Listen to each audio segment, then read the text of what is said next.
ನಿಮ್ಮ CN23 news ಚಾನಲ್ಗೆ ಸ್ವಾಗತ ಸುಸ್ವಾಗತ. ನಾನು ನಿಮ್ಮ ನಗರ ನಾಗೇಶ್. ಜಾಸ್ತಿ ಬ್ರಿಲಿಯಂಟ್ ಇರ್ತಾರೆ, ಒಳ್ಳೆ ಮಾರ್ಕ್ಸ್ ತೆಗಿತಾರೆ ಅಂತ ಹೇಳ್ತಾರೆ. ಅದಕ್ಕೆ ಕೆಲವರು ಹೇಳೋದು ಇದಕ್ಕೆ ಶಾರದೆಯ ಅನುಗ್ರಹ ಇದೆ ಅಂತ ಹೇಳಿ. ಇನ್ನು ಕೆಲವರು ಇಲ್ಲಿನ ಯಾವ್ದಾದ್ರು ಗಿಡಮೂಲಿಕೆ ತಿಂತಾರೆ, ಮಲೆನಾಡಲ್ವಾ, ಸುಮಾರೆಲ್ಲ ಗಿಡಮೂಲಿಕೆಗಳಿರ್ತವೆ, ಒಂದೆಲ್ಗ ಅಂತ ಏನಿರುತ್ತೆ ಅಂತ ಹೇಳಿ. ಅವರೊಂಥರ ಸರಿನೇ, ಯಾಕಂದ್ರೆ ಒಂದು ಗಿಡಮೂಲಿಕೆ ಇದೆ, ಅದರಿಂದ ನಾವು ಚಿಕ್ಕಲ್ಲಿರ್ಬೇಕಾದ್ರೆ ನಮಗೆ ಒಳ್ಳೆ ಮಾರ್ಕ್ಸ್ಗಳು ಬರ್ತಾ ಇದ್ದು, ಸ್ವಲ್ಪ ಲೈಫಲ್ಲಿ ಶಿಸ್ತು ಕೂಡ ಬಂದಿತ್ತು.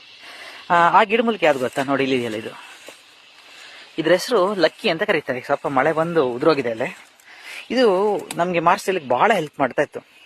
ಇದನ್ನ ಹೇಗೆ ಬಳಸೋದು ಗೊತ್ತಾ? ಇದರಿಂದ ಕಷಾಯ ಏನೂ ಅಲ್ಲ. ಇದನ್ನೇನು ಮಾಡ್ಕೊತಿದ್ದಾರೆ ಅಂತ ಹೇಳಿದ್ರೆ, ನಾವು ಅಕಸ್ಮಾತ್ ಕಮ್ಮಿ ಮಾರ್ಕ್ಸ್ ತೆಗೆದ್ರೆ ಅಥವಾ ಏನಾರು ಪೋಲಿತನ ಮಾಡಿದ್ರೆ ಈ ಮೂಲಿಕೆನ ಹಿಂಗೆ ಮುರಿಯೋರು, ಯಾರೋ ಪೇರೆಂಟ್ಸ್ ಆಗಲಿ ಟೀಚರೇ ಆಗಲಿ, ಹಿಂಗೆ ಮುರಿದ್ರೆ ಕೈಗೆ ಬರುತ್ತೆ. ಆಮೇಲೆ ಇದು ಎಲೆನೆಲ್ಲ ತೆಗೆದ್ರೆ ನಿಮ್ಗೊಂದು ಲಕ್ಕಿ ಬರ್ಲ್ ಅಂತ ಆಗತ್ತೆ. ಆ ಬರ್ಲ್ ತಗೊಂಡು, ಏನು ಕಷಾಯ ಏನಲ್ಲ, ಏನೂ ಅಲ್ಲ, ಬರ್ಲ್ ತಗೊಂಡು ನಾಯಿ ಹೊಡೆದಂಗೆ ಹೊಡಿತಾ ಇದ್ರು ಅಷ್ಟೇ.